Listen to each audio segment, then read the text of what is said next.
and welcome back to the Diverse Beats podcast. So I am very excited to say we have the lovely Tom Walton here, who is a house DJ, and he's actually working on, we're actually working on one of his tracks coming out on June the 4th. So Tom, thank you very much for trusting us to get your track out there and pushing it out to the radio stations. We're really happy with how it's going, and I'm sure you are as well. So I guess the first place to start is if you could just tell us a bit about yourself, a bit about your background, and the kind of music that you're into. Hello. Well, I just want to say first and foremost, thank you very much for having me on. And obviously, I really appreciate you getting me involved in an opportunity like this. It's a pleasure to be here. Thank you for being part of it. Thank you. Well, my name is Tom Walton. That's just how I go, because I thought it's just simpler to go by what you've been called your entire life rather than come up with an alias. So, yeah, I'm a DJ. I'm a music producer. I've been producing music since I was about 14 years old, but I got a lot more serious about it when I attended university to study music technology. And yeah, I've been releasing music commercially since I was 19 years old.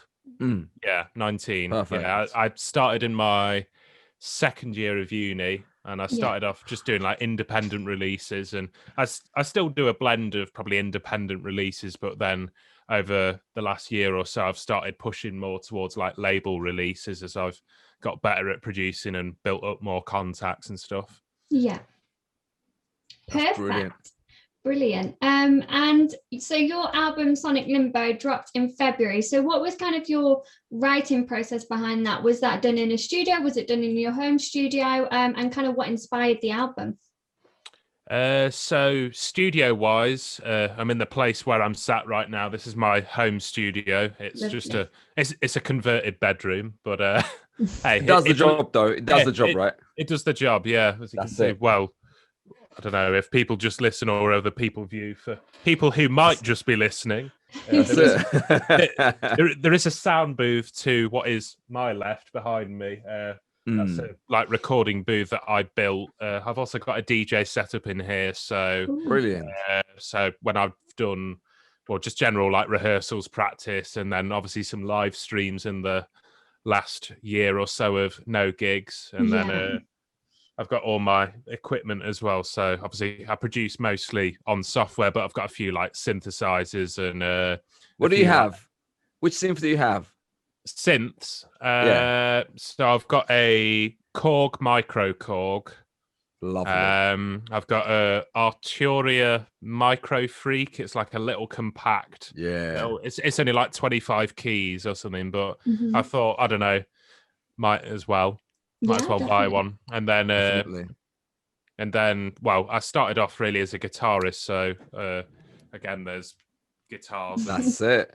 Stuff there. So is that a Les Paul? Is that a Les Paul? Or it looks like No. It's a double cutaway. So it's like a Les Paul, but like with an extra bit there, and it's like it's like a jazz hollow body one. Nice. I love myself a Les Paul, definitely. One day I'll definitely grab one, but whenever the time is, then only. Yeah. Perfect. And kind of what success have you had from the album? Have you had some more opportunities? Any kind of international opportunities, radio opportunities, anything like that? Yeah. So fortunately, after when I submitted one of the tracks to BBC Introducing to start with, and I wrote about how it was part of an album and that was coming out, I don't know when I must have submitted it. It must have been about January time when I first submitted the track there, about a month or so before it was coming out. And then Dean Jackson, the host of BBC Introducing in the East Midlands, he hosts a show called The Beat, which goes across Radio Nottingham, Derby, Leicester, and I think a few parts of like Staffordshire and other parts of the Midlands and Lincolnshire and stuff as well. And he saw that in there, and then he mentioned live on the air. I knew nothing about this in advance, because they're just, get in contact with me, we'll sort an interview, we'll do all this stuff, we'll talk about the album or whatever. So immediately I started freaking out a little bit, which don't get me wrong, like in a good way. Yeah. Yeah. And yeah, he said he'd be really interested to listen to the album. So I sent him a copy of the album. We organised an interview. Then probably a few weeks later, we had another interview. And we aired the interview segment that I had with him. Played another track off the album. And then they put that track then that was there was put forward for like more regional like airplay. So I think it was played probably another, I think it was like a couple of weeks or so afterwards, and it was played on 4 different shows with like 4 different DJs on Radio Amazing. Nottingham. So yeah, that was a nice opportunity. And then success-wise, yeah, it's been quite nice because it's the first time I'd really released a project of this size. I think the worry is when you release an album is where it's the focus on like promotion and all the marketing side. You know, the fun bit's definitely making the music, but promoting it's a whole different thing. And it's very different as opposed to releasing like a single or an EP where you've only got a few tracks to concentrate on. And particularly as well, the album, because it covers a few different genres, it's a mixture of house music, garage music, and it's got some breakbeat stuff on there as well. I kind of wanted it to be quite eclectic. But that does make it a bit more challenging to promote because you've got, I don't know, some people will like this genre and only this genre, then other people there, and it's knowing where to push it, etc. So, but it's been a learning curve, and fortunately, I've had some reasonable success with it. I've had a decent number of streams across the album, which has been good. Again, some radio airplay, and and obviously I've ran a few successful campaigns, had some decent press exposure and a few sort of magazine sort of interviews and bits as well. So yeah, I'm definitely happy with how it's been received. Good. I mean, it's really it's very rare these days that you get an artist that will actually construct a whole album and put it out there. I mean, we see a lot of artists that are pushing out singles or EPs, like you said, left, right, center. I mean, on my personal timeline, I see at least 10 artists. Oh, I signed this song to Rare and then signed this song to and you know, you see a lot of artists signing EPs or singles to, you know, different labels all day, every day. But exactly. But when you hear someone saying, "Oh, I just released an album," that's a whole different ballpark because, you know, it takes a lot more effort, takes a lot more time, and it takes a lot more concentration. And even when you are finalizing the whole album, you know, as a person who finished an album yourself, you should know, you basically get all the tracks into, you know, a mastering. You send them to a mastering engineer, so every single track needs to be mastered on the same level by the same engineer, so there is no difference between the sound levels. That's like the final thing. So that obviously, when you say you finished off an album, I can immediately think about, oh, you know, that takes a lot more work to finishing it, to finalizing it. Yeah, I think it's one thing as well, like obviously the creative aspect of it. It was great to do it because, I mean, it's not the first time I've made an album. It's just this was the first one I actually released. I did one as it was like my equivalent of like a dissertation final year project while at uni. I did make again another eclectic album of like different types of dance music, but I didn't really want to go like brushing up old ideas just because obviously I'd got better production wise since then. I thought it's not the same if you don't have that original like spark of creativity again. So I kind of want, you know what, I just want to start afresh. And it occurred to me just as a random idea, really. It wasn't so much procrastinating in lockdown. That's not really how it came about. It's just I'd always thought like, oh, I just want to do it and just get on with it and just put it out there. And even if it's the only album I do, obviously, don't get me wrong, I'd love the opportunity to do one, but obviously I'm trying to push to be more and more successful. And it's a lot easier to sort of, you know, take it one step at a time with like single releases and things like that, because there's just so much work into it. And particularly when you've never done it before, there's a huge learning curve as you're doing it. And don't get me wrong, like it was a lot of fun, but I think it just got to a point, like by the end of it, where I'd kind of set myself an idea of a release date in my head. And I've done it in the past as well. Fortunately, I didn't do it with where you'd actually set the release date and you'd announce the release date before the track was finished.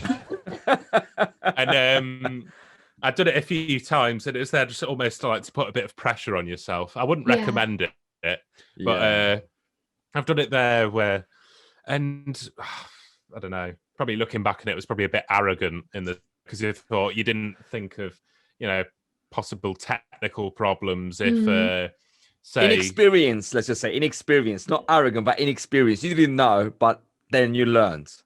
Yeah. And that's something we always say on here. It's, you do have to kind of make mistakes, and you do always have to educate and learn about different parts in the industry, because it's ever growing all the time. So, you might cement one part of the industry, and then next thing you know, you're having to learn a whole new thing. So my advice would definitely be only announce the track when everything's done, just so it's kind of like what's the fun in that though? I mean, but you might have issues with the distributor or anything like that. So, but I mean, every artist is completely welcome to do it any way that works best for them. We're not to say that any way is wrong. We just. Oh yeah, I wouldn't do it again. No. Not so much fun then, is it? Well, it's fun when you know that if you give yourself plenty of time, it's all right. Yeah. You think like, I'm announcing it. It'll be in 6 months' time. It'll be done by then. It'll be fine.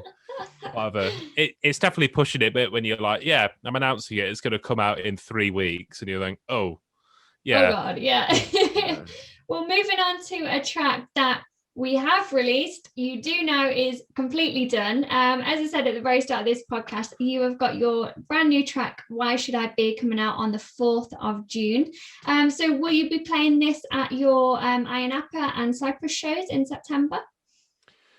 Yeah, definitely. I think from now on, I'm just going to be, any set I do that I'm booked for being me, I'm definitely going to just, include way more of my own productions. Yeah. I think there's a definite thing, certainly when you start out, I think there's I think it's, it's not just DJs. I think it's music of all kinds. I think to, put your own music in there, whether it's performing your own song, say if you were a band or if you were just a singer-songwriter, whatever you might be.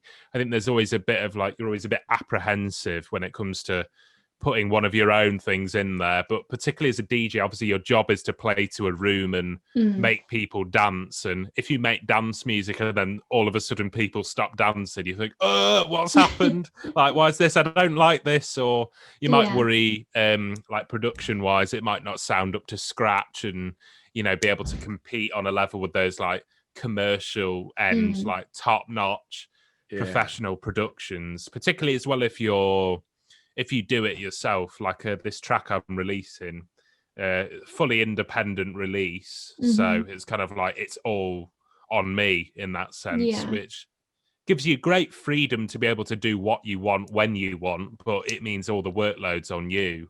So it's not the case of, I've written it, I've mixed it, I've mastered it, I've paid the costs to distribute all the marketing and that thing. Like when it's out, it'll be like, just like, again, it falls on my shoulders, but that's and it could be daunting to start with, but it's all about, like you say, picking up from experience. It's learning as you go along, and no one can do it perfect the first time around, or if you do, I mean, you've been very lucky. But I think it's just one of those things, not just the music industry, creative industries all around. It's there's a massive learning curve, and to do it, you really have to want to do it. Yeah. Because the amount of times there, particularly when it comes to things like submitting to record labels and stuff there, where, I don't know, one, you're lucky if you get a reply. Two, if you get a reply, it's usually them telling you they're not interested. So, but that's one of the things there. And obviously, it's once you can kind of establish like a working relationship with a bunch of people, like say if you've released something with people once, hopefully more opportunities can come like that, and then your circle and your network of contacts will grow. Absolutely. And we had I don't know if you saw, we had Archie Beats on our podcast just the other week, and one of the things that he said was, like, you're always going to get rejected, and you have to kind of learn from that. And if you can accept that you're going to get rejected from certain places, then you'll be fine, because there is always going to be other people that don't reject you and that kind of will be there supporting you. And I think that's something that's very interesting and important to remember within the industry.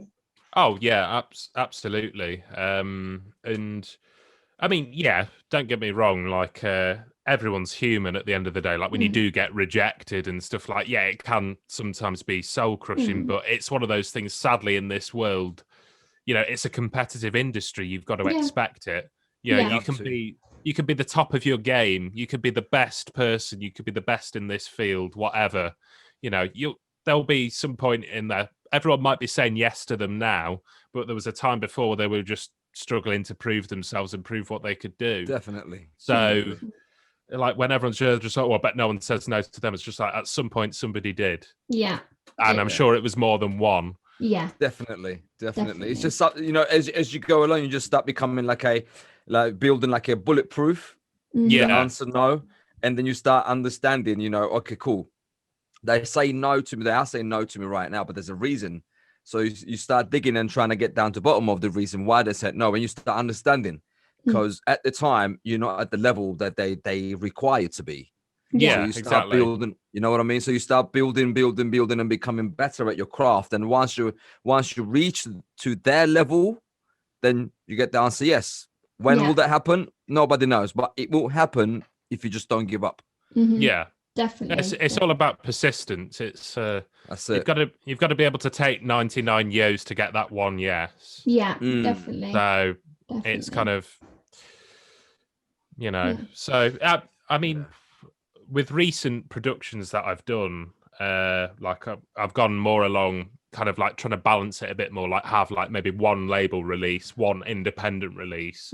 So and then, I mean, at the moment, I think over the next couple of months, it's just been fortunate timing-wise, to be fair, where I've got, including the track that Why Should I Be, that's coming out on the 4th of June. I've got either side of that. I've got 2 tracks coming out on labels, either side of that.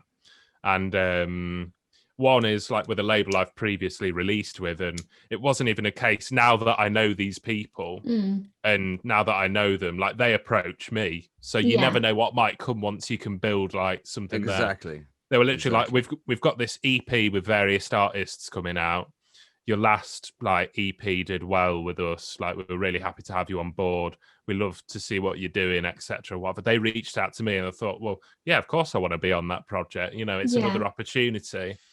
And their latest like label release, I think their latest EP, which was only released, it was released on Beatport only a couple of weeks ago.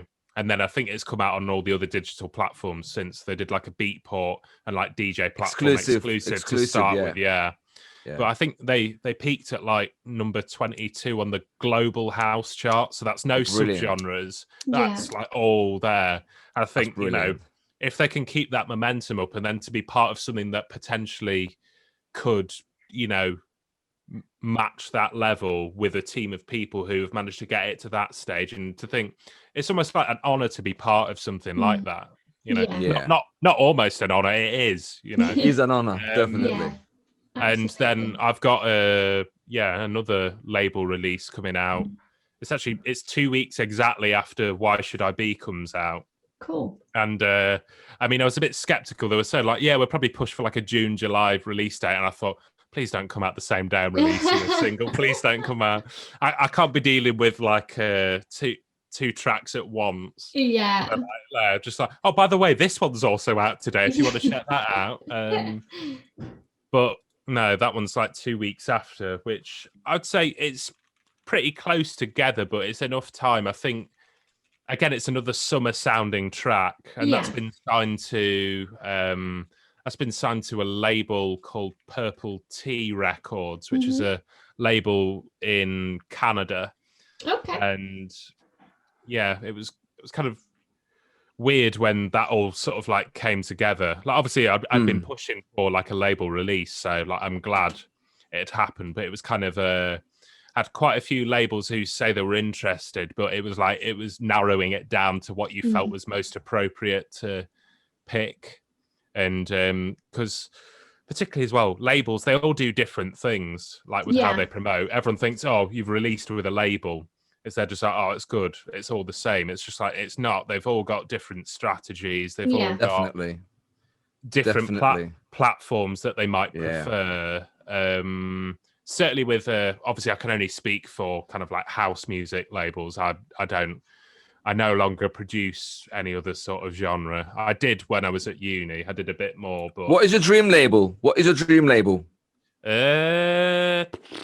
We all have one. We all have a dream label. You have to reveal yours. After my question, Nicole's going to ask you the next question. Okay. I'd say dream label. I would have said this label, but I think, I don't know, because it always shifts with kind of like what's popular, because it's kind of more maybe the commercial end. One name. One chance, one name. Go on. I mean, 3, obviously. 2, 1. That's it. Defected. That's it. I knew it. I knew it. I knew it. Do you know why I knew it? Because it's my dream label as well. That's how I knew it. Yeah. Well, it's one of those things, but it's like one of those where you want to be able to push music, but you need kind of a track record, certainly. And I've learned more from doing it and speaking to people about it. People who've been, producing stuff, whether they work as a producer, whether they work as an artist, maybe they work as both, maybe they work in A&R, whatever they might be. Is that for labels like that, like the big like house labels, like for example, Defected, Tool Room, those record labels, sorry. Yeah. You've got to have like a track record, and they want to follow your career. So like if you submit to them as a new name, unless you're incredibly lucky, that it's just gonna like get brushed aside. It ain't gonna happen. And kind of going on from that point, I guess, then, because you're kind of talking about building your platform, kind of building a portfolio. So how important would you say that like radio play is to an emerging artist? And like, do you think it's overlooked by a lot of artists within the industry? I would definitely say it's overlooked, and I think it's more important than people realize. I guess it's one of those things now, because internet radio, there's so much of it now. I think a lot of people think because there's so much, it's less exclusive, so people think it's not worth investing in, I feel almost. Because I think there are so many sort of like radio ones that are based like on the internet and internet only, and people tend to think, well, if it's not like FM or DAB radio and they're not listening in the car, like what's the point, where it's going to be broadcast to loads of people at once. But I'd still say like it's hugely important to have your track played by anyone, because you don't know where that could lead. You don't know who could hit that, and whether it's a case of picking up, I don't know, like one fan. And say like one person hears it, thought, oh, I like that. I'm going to look deeper into this, and then they discover other things of you. And you say, I like this as well. I like that. Yeah. It's all about getting fans and building like a fan base, and radio's a great way to do that. It's very organic, isn't it? Yeah, and people either like it or they don't. It's not something like social media where they might just click like for the sake of clicking like, because they're like, oh, I know them, or whatever. It's just and then it's just I don't suppose you listened, or you'd fancy sharing it, but like, no, you're all right, mate. And it's just like, you're like, okay, cheers, it's all right. Okay, thank you. No, absolutely. I think you're right. And I mean, obviously we're a radio company, so we're probably a bit biased towards it. But Serhat, what do you think? I believe it is definitely overlooked. It's definitely underrated. Recently, prior to this decade, this 2000, I'd say not even this decade, the previous decade, 2010 and onwards, I'd say everything sort of started being overlooked in regards to getting airplays and whatnot. But prior to that, up until 2010, and obviously before that, it was all about getting an airplay. If you, and especially if you was to get an airplay by someone on Radio 1, such as Animac. I mean, Animac was the taste. She was a record breaker. She still is, but obviously, as we all know, she's going to be leaving Radio 1 in June. So, in July, she June, announced it the other day, didn't she? Yeah, exactly. So, if you get an airplay from Animac, you know you're gonna get the buzz around you. Yeah, that was a thing. Up until obviously this, 2010 to even 2012, 2013, when everything started beginning for Spotify and they start popping off. So people sort of started shifting from FM to online listening, streaming, and then those platforms start becoming their thing. And then, but obviously, in my experience, in my opinion, radio had never died, because you still have people in the morning jumping into their car, turn on the radio, and going to work. Yeah, and that's not gonna change for a while. So obviously, youngsters these days, they're like, oh, what's radio? We don't know that, blah blah blah. But I promise you, there is still a healthy crowd that is listening to radio throughout the whole day. Yeah. Whether that's absolutely online, or whether that's through your car, or through the speaker, it's absolutely still detrimental. And I guess kind of people focus a lot more on gigs these days as well. So Tom, kind of what would your advice be to other musicians who are, obviously we mentioned that you are going to be gigging in Ayia Napa and in Cyprus and internationally. So what would your advice be on kind of artists who are wanting to get some international gigs, but maybe just don't know where to start on that? The key to it all, across all boards, really, is a network of people. It's knowing the people, and everyone is under the impression still that talent carries everything. You can be the most talented person in the world, but if you don't know anyone and you don't proactively seek to expand who you're with or whatever, and you think that's going to carry you the whole way, the sad reality is you're not going to get anywhere. Yeah, exactly. And you need to stop chasing the idea that, it's the same people who are just like, oh, but this person's so much more talented than them. Why is this other person bigger? As they're just like, I don't know, but it's probably because of how their attitude and how they work. Yeah. And their approach towards it. So, I mean, personally for me, the Ayia Napa gigs in September that I've got coming up, that's come through the record label. Cool. So that's from just meeting people. You don't know who you might meet, and international gigs is a very different thing to securing local ones. Your definite one to start with is try and get a steady source of local gigs to start with, because everyone's got to start somewhere and everyone's got to have a base there. And it's a case of you've kind of just got to go for it. You've got to basically, put your heart on your sleeve, and you've got to go for it, and you've got to approach people, whether it's a venue owner, someone who runs like a bar or whatever. It depends what kind of music it is that you're doing. I remember when I secured my first like actual DJ residency, I think what it actually took me to do that, like I'd done like various gigs and events and stuff there, but securing like my first actual like regular paying and playing gig, it was a case of it was a new bar that had popped up in Nottingham at the time. It had just like reopened as something. It was that opening weekend, and I saw that there was a DJ set up in the corner. I thought, oh, okay, this place has just opened. Yeah. And I see there's a DJ set up in the corner. I'm going to see what that's about. So I looked them up on I think it was Instagram or something. I found them. I messaged them on there. I just thought, oh, they're not going to come to me. They're not going to be like, oh, I'm Tom Walton, the DJ. You should be booking me.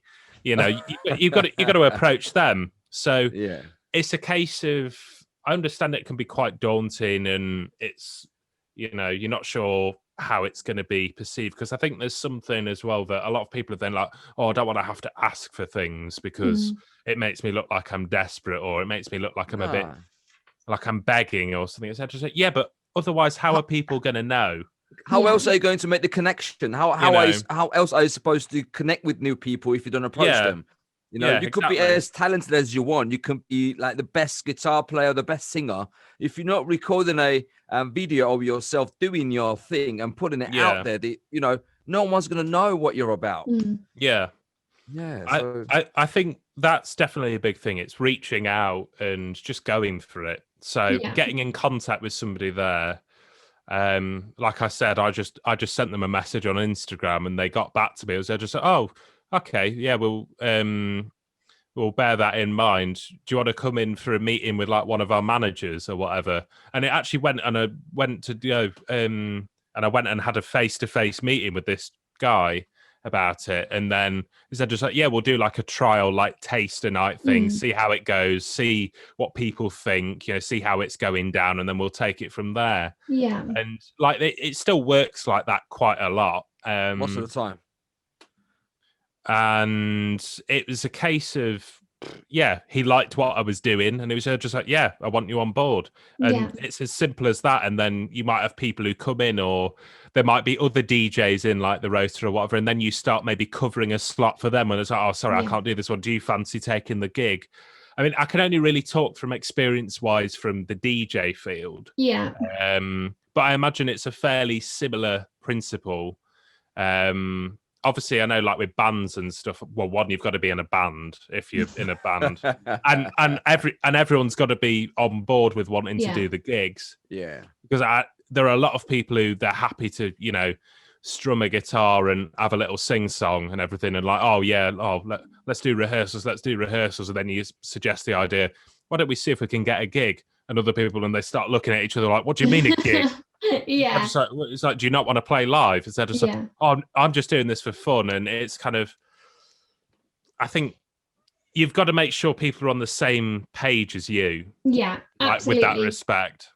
Yeah, you've got to make sure that you're working with reliable people if you're in a band, or if you're, a DJ yourself, then you've got to make sure you're always open. Someone who taught me at uni once said to me, you've always got to make sure that you answer your phone if it's an unknown caller.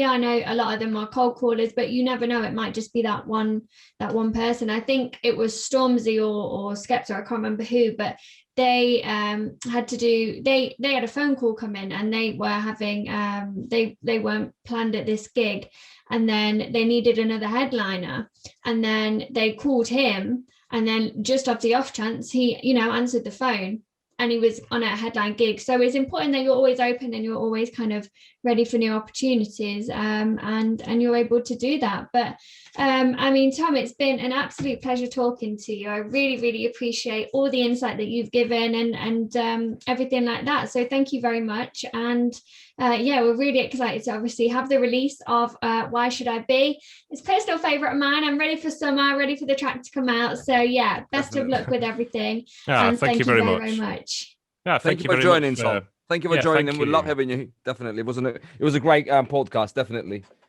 Thank you very much for just having me on and putting up with me just talking about music and old styles of house music that shouldn't have come back into fashion and other things like that. That's what we're here for. That's what we're here for, to create an opportunity for people to have a conversation about music, because it definitely needs to be spoken about a lot more. And we really, really appreciate having you on. So thank you very, very much. Yeah, thank you very much. Okay. Well, have a lovely day, and we will speak to you very soon. Yeah, you too. Take care. Thank you very much. Bye. Nice chatting with you. Bye. Thank you. You too. Bye. Bye.